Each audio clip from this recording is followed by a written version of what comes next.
नमस्कार, मैं हूं अनुज श्रीवास्तव। स्वागत है आप सभी का हमारे खास कार्यक्रम में। उत्तर प्रदेश के कई जिलों में बाढ़ के हालात बने हुए हैं। आसमान से हो रही आफत की बारिश के चलते काफी परेशानियों का सामना करना पड़ रहा है। हालांकि सूबे के मुखिया सीएम योगी आदित्यनाथ ने बाढ़ से निपटने के लिए पूरी तरह से तैयारी कर ली है। लोगों को राहत सामग्री भी बांटी जा रही है।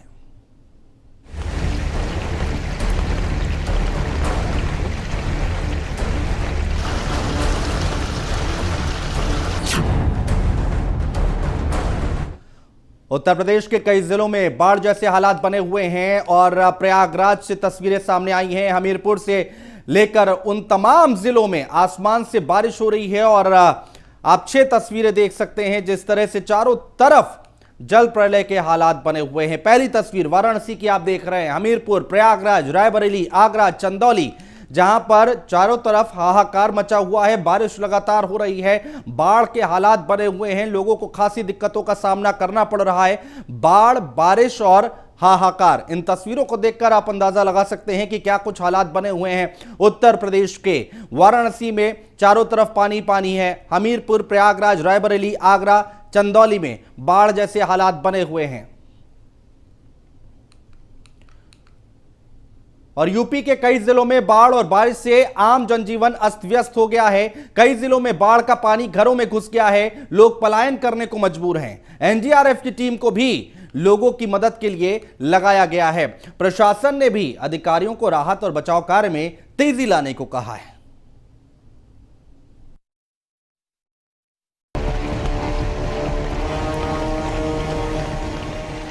पूर्वांचल के कई जिलों में गंगा खतरे के निशान से ऊपर बह रही है। वाराणसी के शहरी इलाकों में गंगा नदी प्रवेश कर गई है। रिहायशी इलाकों में गंगा का पानी आने से लगातार लोगों का पलायन जारी है। स्थानीय निवासी पूरे परिवार के साथ सुरक्षित जगह पर जाने को मजबूर हैं। लगातार पहाड़ों पे बारिश होने के बाद अब गंगा का पानी कॉलोनी में घुसा और कॉलोनी में नाव चलना स्टार्ट हो गया। न्यूज़ इंडिया ने सबसे पहले इस जगह पे खबर दिखाया था, उसके बाद जिला प्रशासन अलर्ट हुआ और एनडीआरएफ और स्थानीय लोग जो हैं वो लोग पूरी तरह से मदद कर रहे हैं। एनडीआरएफ लोगों को निकाल के सुरक्षित स्थान पे ले आ रहा है। बहुत दिक्कत हो रही है, बहुत परेशानी है। बच्चे को छोड़ दिए, उसके बिना कैसे जी रहे हैं हम जानते हैं। इस तरह नहीं रख सकते ना। मान लीजिए आप लोग नहीं हैं तो हम कैसे उसको पानी में से निकालेंगे, डूब जाएगा। मेरा बच्चा 6 साल का है। इन सब के बीच लोग जनप्रतिनिधियों के नहीं आने से नाराज हैं। लोगों का कहना है कि कुछ एनजीओ और एनडीआरएफ की टीम के अलावा कोई भी जनप्रतिनिधि उनकी मदद के लिए आगे नहीं आ रहा। वहीं वाराणसी में लोगों को राहत सामग्री पहुंचाने के अलावा एनडीआरएफ की टीम बाढ़ग्रस्त इलाकों से निकलने के लिए पुरजोर कोशिश कर रही है। निचले इलाके हैं उनमें धीरे धीरे पानी का स्तर बढ़ रहा है। यहाँ से जो लोग पलायन करना चाह रहे हैं, जो अपने साजो सामान के साथ जो नीचे के तल पे रहते हैं, तो उनको एनडीआरएफ जो है अपनी बोट से हम लोग फैसिलिटेट कर रहे हैं कि उनको सुरक्षित स्थान तक पहुंचा दें, वहां से वो फिर अपने गंतव्य स्थान पे जाएं। ये तस्वीरें प्रयागराज की हैं। जिले में निचले कछारी इलाके पूरी तरीके से जलमग्न हो चुके हैं। हालात इस कदर खराब हो चुके हैं कि नाव के जरिए लोगों को राशन पहुंचाया जा रहा है। बाढ़ में फंसे लोग यहां से निकलना चाहते हैं, लेकिन अभी कोई राहत नहीं है। संगम नगरी प्रयागराज में बाढ़ का पानी लगातार बढ़ रहा है। मैं इस समय बघाड़ा इलाके में हूं और आप देख सकते हैं लोग अपने अपने घरों में ताले लगाकर यहां से पलायन कर चुके हैं और जो लोग नीचे के पोर्शन के रहने वाले हैं वो जा चुके हैं। ऊपर के पोर्शन वाले लोग भी जाने की तैयारी कर रहे हैं। चूँकि प्रशासन ने अलर्ट जारी किया है और बताया है कि 12 तारीख तक लगातार पानी बढ़ेगा, जिस वजह से जो जलमग्न इलाके हैं उनमें पानी और बढ़ जाएगा, जिससे लोग डरे सहमे से हैं। जो क्षेत्र की बिजली है वो काट दी गई है, जिस वजह से पानी की दिक्कत भी हो गई है। लोग अपने अपने घरों में कैद होकर रह गए हैं। मैं इस समय घर जा रहा हूं क्योंकि मेरे रूम में लगभग 2 फीट से ज़्यादा पानी भर चुका है और ये पानी लगातार बढ़ता ही जा रहा है। हम लोग ये सोचे कि ये देख रहे थे कि पानी हो सकता है वापस चला जाए, लेकिन पानी वापस जाने का नाम नहीं ले रहा है, इसलिए हम लोग रूम खाली कर रहे हैं। जैसा कि भैया बताएं कि सीवर उवर सब जाम हो चुका है, इसलिए लाइट वाइट की भी कोई व्यवस्था नहीं हो पा रही है और हम लोग को राहत कोष भी यहाँ पर नहीं पहुँच पा रहा है। ये प्रयागराज के निचले इलाके में इस समय राजापुर का जो कछारी इलाका है, सलोरी, बघाड़ा का इलाका है, दारागंज तक पूरी तरह जलमग्न है। और आज हम लोगों ने अपने साथियों के साथ जो है लगभग 250 परिवारों को राहत सामग्री वितरित की और हम लोगों का ये प्रयास रहेगा कि जहाँ भी बाढ़ पीड़ित लोग हैं वहाँ तक राहत सामग्री पहुँचाई जाए। चंदौली में भी लगातार बारिश होने से गंगा में बाढ़ का खतरा बढ़ गया है। वहीं जिला प्रशासन अलर्ट मोड पर है। खतरे को देखते हुए डीएम संजीव सिंह ने कई गांवों का दौरा किया। इस दौरान उन्होंने अधिकारियों को लोगों की मदद का आदेश दिया है। हालात पर नजर रखने के लिए जिले में कंट्रोल रूम बनाया गया है। जनपद चंदौली में गंगा के जलस्तर में लगातार 1 से 2 सेंटीमीटर प्रति घंटे की बढ़ोतरी हो रही है और बाढ़ की स्थिति को देखते हुए सतर्क दृष्टि रखी जा रही है और गंगा भी खतरे के निशान से ऊपर बह रही है। जो हमारी सभी बाढ़ चौकियां हैं वो उनको सक्रिय कर दिया गया है और ड्यूटी लगातार तैनात है। पुलिस और राजस्व प्रशासन लगातार मुस्तैदी से तैनात है। जो गांव में रोड पर्सन हैं और प्रधान हैं उनसे लगातार संपर्क में है। आवश्यकता अनुसार उनको सभी को बाढ़ चौकियों पर शिफ्ट किया जाएगा। हमीरपुर में भी पिछले कई दिनों से बाढ़ का कहर देखने को मिल रहा है। जिले के निचले स्थानों पर बाढ़ का पानी भर चुका है। जो लोग ऊंचे स्थानों पर झोपड़ी डालकर रह रहे हैं उनके सामने भी अब समस्या खड़ी हो गई है। सड़क किनारे खुले स्थानों में बाढ़ पीड़ितों ने जो ठिकाने बनाए थे उनमें पानी भर चुका है। हमीरपुर के बाशिंदे बाढ़ की मार झेल रहे हैं और ऊपर से इस बारिश का सामना भी कर रहे हैं। आप देख सकते हैं यहाँ पर किस तरीके से बाढ़ का पानी भरा हुआ और ये जो घर हैं किस तरीके से लबालब भरे हुए हैं और पूरे घर जो बने हुए यहाँ पर जो बस्ती बनी हुई थी पूरी तरीके से बाढ़ की चपेट पर आ चुकी है। आप देख सकते हैं, अंदाज़ा लगा सकते हैं ये जो घर हैं ये 2 खंड के बने हुए हैं और 2 खंडों में किस तरीके से पानी भरा हुआ है। आप देख सकते हैं पानी की जो लहरें हैं कितनी मोटी और कितनी तेज़ी से इस तरफ बढ़ रही हैं। देख सकते हैं हाईवे किनारे यहाँ लोग अभी पन्नी लगाए हुए हैं जो कि एक तरीके से बाढ़ की मार भी झेल रहे हैं और ऊपर से बारिश की भी मार झेल रहे हैं।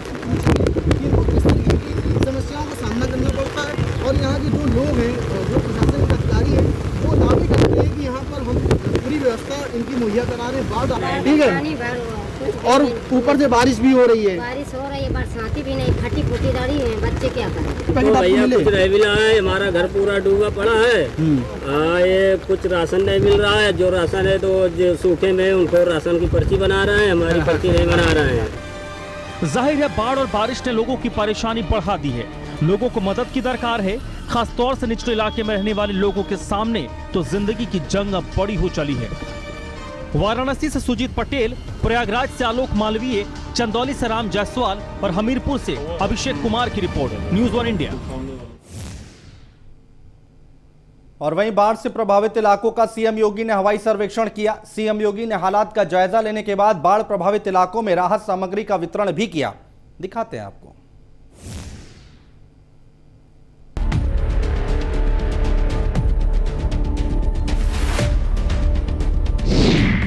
जल प्रलय से मचा हाहाकार, सीएम का सहारा, नहीं होगा कोई बेसहारा।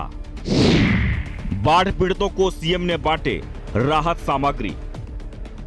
उत्तर प्रदेश के कई जिलों में बारिश के चलते हाहाकार मचा हुआ है।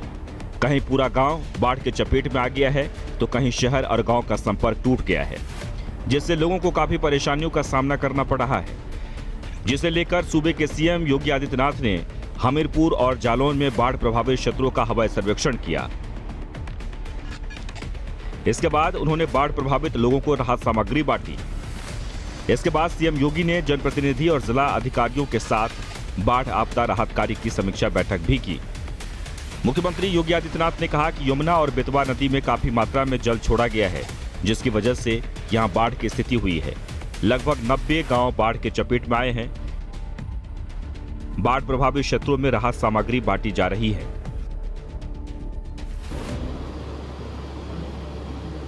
हमीरपुर में बाढ़ का मुख्य कारण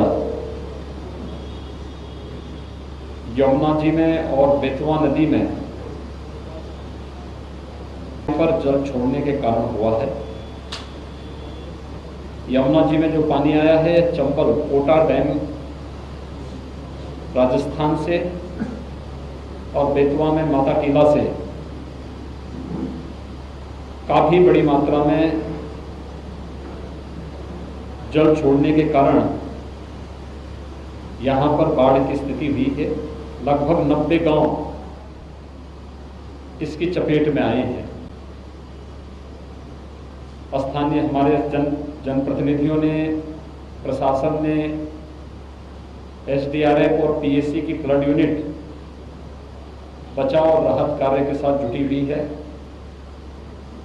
पर्याप्त मात्रा में राहत पैकेट और फूड पैकेट प्रभावित क्षेत्रों में उपलब्ध कराए जा रहे हैं। प्रशासन को सभी प्रभावित परिवारों को राहत उपलब्ध कराने के लिए हर प्रभावित गांव में नौका उपलब्ध करवाने की व्यवस्था की गई है। बता दें कि हमीरपुर जिले से गुजरने वाली दोनों नदियां यमुना और बेतवा में अचानक बढ़े जलस्तर से हाहाकार मच गया है। यमुना नदी खतरे के निशान से 2 मीटर ऊपर बह रही है। यहां के करीब 100 घर पानी के आगोश में समा गए। बेतवा घाट पर भी पानी ने कोहराम मचाया। यहां भी तमाम घर पानी में बह गए। बारिश के चलते चारों तरफ पानी ही पानी दिखाई दे रहा है। बाढ़ की वजह से इलाके के तमाम घर पानी में डूबे हुए हैं। घरों में रहने वाले लोग या तो दूसरी मंजिल में गुजर बसर कर रहे हैं या फिर छतों पर रहने को मजबूर हैं। बारिश का कहर इस कदर बरप रहा है कि लोगों के रोजगार पर भी इसका असर देखने को मिल रहा है। ये तस्वीर है यूपी के रायबरेली की, जहां आसमान से हो रही आफत की बारिश के चलते लोग बाजारों में सब्जी न खरीद पा रहे हैं, न ही दुकान लगा पा रहे हैं, क्योंकि सड़कों पर पानी भर गया है, जो नगर निगम की व्यवस्थाओं की पोल खोलकर रख दी है। Bureau report, news 1 India. मैदानी इलाकों से लेकर पहाड़ी इलाकों तक हो रही आफत की बारिश से लोग कितना परेशान हैं, 2 तस्वीरें आपको दिखाते हैं जिससे आपको अंदाजा हो जाएगा। एक तरफ पहाड़ दरक रहे हैं तो दूसरी तरफ बारिश से घर की दीवारें गिर रही हैं। 2 तस्वीरें हम आपको दिखा रहे हैं जहां पर पहाड़ गिर रहे हैं, लोगों की मुश्किलें बढ़ रही हैं, रास्ते बंद हो जा रहे हैं, और दूसरी तरफ आप देख सकते हैं मैदानी इलाके में किस तरह का हाल है। बारिश हुई कि पूरी की पूरी दीवार गिर गई। आप ये देखिए तस्वीरों में घर की पूरी दीवार गिर गई। 2 तस्वीरें, पहाड़ से लेकर मैदान तक हर तरफ हाहाकार मचा हुआ है। इन तस्वीरों को देखकर आप अंदाजा लगा सकते हैं।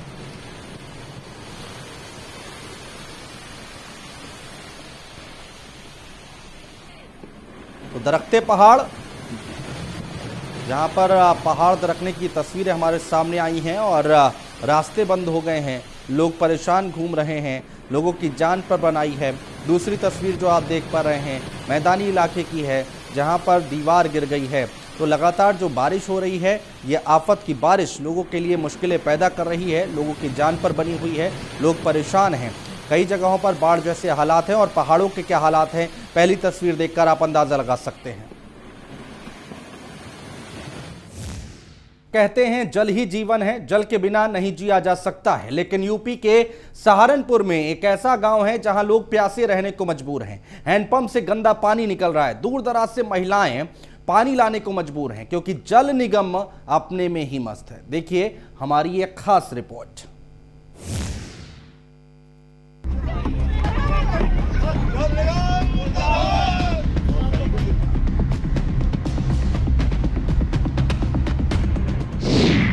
बूंद बूंद पानी को तरस रहा सहारनपुर। दफ्तर में अधिकारी मस्त, जनता त्रस्त। नहीं मिला पानी, पलायन की चेतावनी। समस्या का कौन करेगा समाधान? जनता है हैरान और परेशान। उत्तर प्रदेश में लगातार हो रही बारिश के कारण कई जिलों में बाढ़ के हालात बने हैं। कई जगहों पर बाढ़ की समस्या के कारण लोग पलायन कर रहे हैं। लेकिन सहारनपुर का वो गांव जहां बूंद बूंद पानी के लिए लोग तरस रहे हैं, यहां सैकड़ों ग्रामीणों के लिए पीने का पानी नहीं है। लोग प्यासे रहने को मजबूर हैं। अब जरा इस तस्वीर को देखिए कि कैसे एक एक बूंद पानी के लिए महिलाएं जूझ रही हैं और हैंडपंप से जो पानी निकल रहा है वो भी गंदा।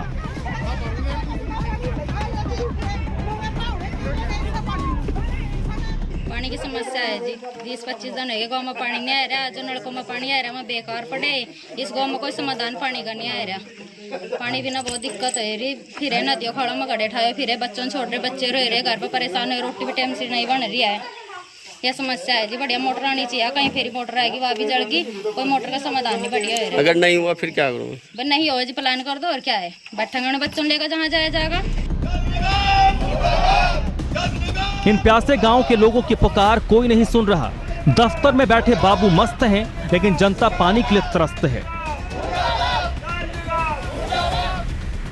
दरअसल सहारनपुर के तहसील बेहट इलाके के गांव रोशनपुर में सरकार की तरफ से ग्रामीणों के लिए पीने के पानी की व्यवस्था की गई, लेकिन जल निगम विभाग की तरफ से जो लापरवाही की जा रही है उससे ग्रामीण प्यासे रहने को मजबूर हैं। गुस्साए ग्रामीणों ने जल निगम के खिलाफ जोरदार प्रदर्शन करते हुए कहा कि अगर हमारी समस्या का समाधान नहीं किया गया तो हम यहां से पलायन करने को मजबूर हो जाएंगे। हम लोग, हमारा गांव जो है 1000 की आबादी की है, इस गांव की आबादी। अब क्या समस्या है? अब समस्या, मेन समस्या यह है 20-25 दिन से जो है हमारे यहाँ पीने का पानी नहीं है, मोटर खराब हुई पड़ी। संबंधित विभाग के अधिकारियों को कई बार फोन और मिले भी है पर्सनल, लेकिन उसका कोई समाधान आज तक नहीं हुआ। 20-25 दिन से पानी नहीं आ रहा। शुरू जो जना काम करे ना वास्ता छुटे ना पानी के बुरे हाल है। यहाँ 20-25 दिन होंगे हमारे यहाँ नालों का नदियों का पानी पी रहे, बच्चे बीमार पड़ गए, कते नल के ठप्पड़े पड़े, सब खराब, मोटर फूकी पड़ी। यहाँ 20-25 दिन का 12-18 ही हो साहब। यहाँ गर्मी जा सोची, यहाँ पानी मिलता नहीं। पहली बात तो थोड़े देर 2 दिन मिला, यहाँ पानी फिर खराब हो जा। बता हमारे समस्या पानी के है, बहुत मोटी छोटा मोटर जो है बहुत छोटी है, बेकार है, बढ़िया नहीं है। जल निगम द्वारा बनवाए गए वाटर टैंक का मोटर आए दिन खराब रहता है। इस बार भी कुछ ऐसा ही है। पिछले खराब पड़े मोटर को अधिकारी नहीं बना पाए, जिसके कारण कई दिनों से पीने तक का पानी नहीं मिल पा रहा। गांव में जो सरकारी हैंडपंप लगे हैं उनमें कुछ खराब हैं और जो सही हैं वो दूषित पानी दे रहे। इससे ग्रामीण पानी के लिए तरस रहे हैं। इस तस्वीर को देखकर आपको अंदाजा लग गया होगा कि पानी की किल्लत को लेकर ग्रामीण कितने परेशान हैं। 20 दिन चला, 1 महीना ऐसे ही बंद रहे। हम तो बहुत समस्या है जी यहाँ से, हमारे यहाँ तो पानी की। आपने अधिकारियों को अवगत करा? जी बस सबको कह लिया, यहाँ तो फोन कर कर भी थक लिया। यहाँ तो बहुत ही परेशान रहेगी जी। नाम कमला। क्या समस्या है? पानी की समस्या जी, हम गड्ढे ठहरना दिए, फिर पानी का कुछ प्रधान नहीं है। और ऐसी कितने दिन से आ रही है? 20 दिन से। तो सुना आपने, दूर दराज से पीने का पानी लेकर आने वाले इन ग्रामीणों की समस्या गंभीर है, क्योंकि जो पानी ये पी रहे हैं वो दूषित पानी है, जिससे ग्रामीण और उनके बच्चे बीमार हो रहे हैं। इस मामले में जिलाधिकारी ने कहा कि अभी मेरे संज्ञान में मामला आया है और जल्दी संबंधित अधिकारी से बात कर ग्रामीणों की समस्या का समाधान कराया जाएगा। साथ ही पलायन वाली अगर बात है तो ग्रामीणों को समझाया जाएगा। इसमें पानी की टंकी की कुछ समस्या आप लोगों ने बताई है, मैं इसको तुरंत अभी दिखवाऊंगा और दिखवाकर गांव के लोगों को जो भी पानी की समस्या है उसका हम लोग समाधान कराएंगे और अतिशीघ्र समाधान कराएंगे, जिससे पानी की कोई समस्या गांव वालों को ना हो। जहां तक आप लोगों ने बताया अभी कि उन लोगों ने कोई इस तरीके की पलायन की जो है चेतावनी दिया है, ऐसी कोई जानकारी मेरे संज्ञान में नहीं है। इस बिंदु पर भी हम लोग जो है जानकारी प्राप्त करेंगे और जो भी इसमें नियम संगत और जो शीघ्र कार्रवाई है वो हम लोग कराएंगे। सरकार की तरफ से यहाँ की जनता के लिए जो सुविधाएं दी गई हैं, अधिकारियों और कर्मचारियों की लापरवाही और खराब सामान के कारण इन ग्रामीणों को पानी नहीं मिल पा रहा। हालांकि अब देखना होगा कि इन अधिकारियों पर डीएम के आदेश का कितना असर होगा। Bureau report, news 1 India. और इसी के साथ हमारी इस खास पेशकश में इतना ही। नमस्कार।